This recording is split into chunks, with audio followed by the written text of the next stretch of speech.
On today's episode of A Black Woman Being in White Folks' Business, thanks to one of my mutuals reposting this video, I had never heard of this person, but apparently her name is Wizard Liz or the Wizard Liz.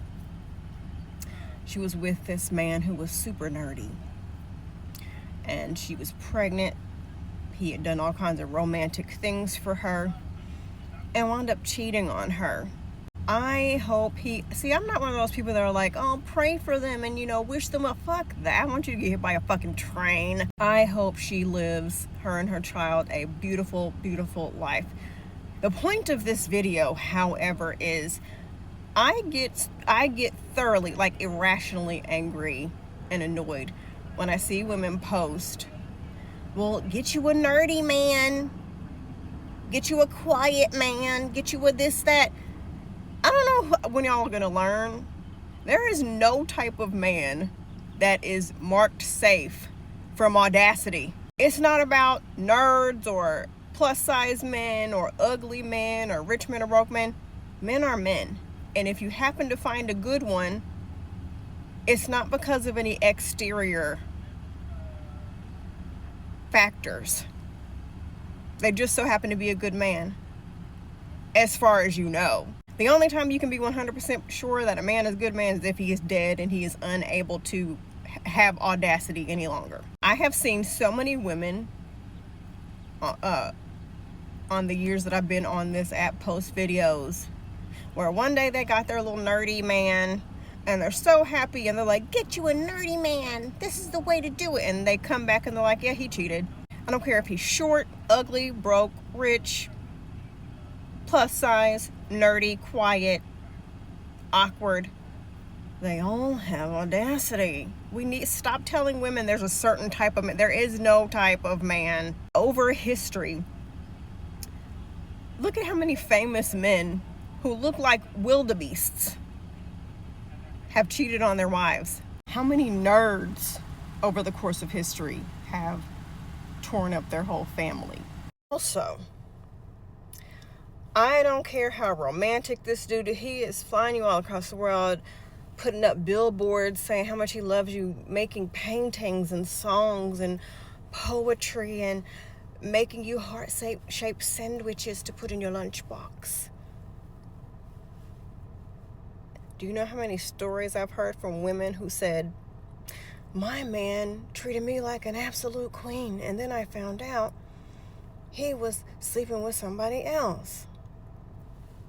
These men need to be treated on a case-by-case, daily, day-by-day basis.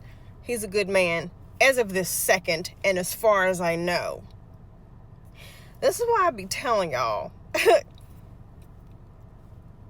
One of the biggest, never put yourself in a situation where you can't live your life without that man.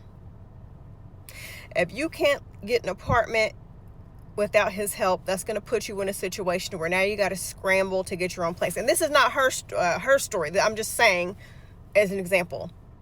We're going to get off on an exit and talk about this for a second. One of the best lessons that I was too stupid to listen to when I was younger, this woman told me, don't ever get anything that you can't afford on your own. And I saw somebody's post about how people usually get into relationships because they don't want to be alone. I believe it. And a lot of people in the comment section were like, I'm only in a relationship because I can't afford my rent. Dangerous situation. People are miserable because they, instead of getting to know, vetting roommates, other women, they move in with these turds. Well, I knew a woman who was mean to me once. Well, you are more likely to be marked by a man than a woman. Yes, I know there are women out there who do evil shit to people who thought they were their friends. However, the numbers don't lie. Stay with your fucking parents if you're able to. Live with one of your friends if you're able to. See, everybody jokes about being like the Golden Girls, but nobody actually wants to be like the Golden Girls. I am blessed that I can be able to live on my own. And I understand that some people aren't able to, but when I tell women, When they reach out to me, I don't know what to do about my boyfriend, but I can't afford to live on my own. And I'll say, well, girl, just, get your roommate. You can vet someone, background checks, legal paperwork, just like your apartment rents out to you or wherever. You do the same shit. Like, no, I can't do that. But Rick, that you just met 2 weeks ago, we're going to move his ass in. If I could not afford to live on my own, I'm telling you right now, I would be in a Golden Girls type shit situation. Because ain't no fucking way, with what I know now, I would ever put myself in a situation where my life, my existence is contingent upon somebody else. Ain't no fucking way. I'm not saying act weird and just, constantly have your eyebrow raised and make your man's life a living hell. Although I do recommend making his life a living hell. Make him sweat. However, there's a lawyer on this app who said something that I will forever never forget. Always have a reasonable level of distrust in everyone.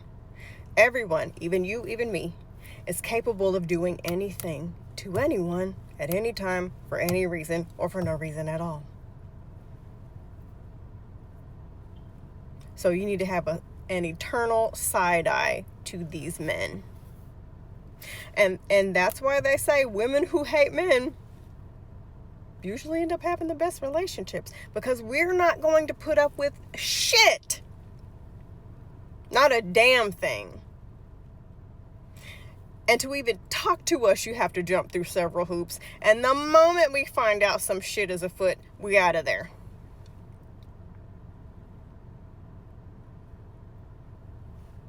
So please stop telling women that there's a type of man that's going to automatically be good to them. That's not fucking true. I don't know when y'all are going to learn.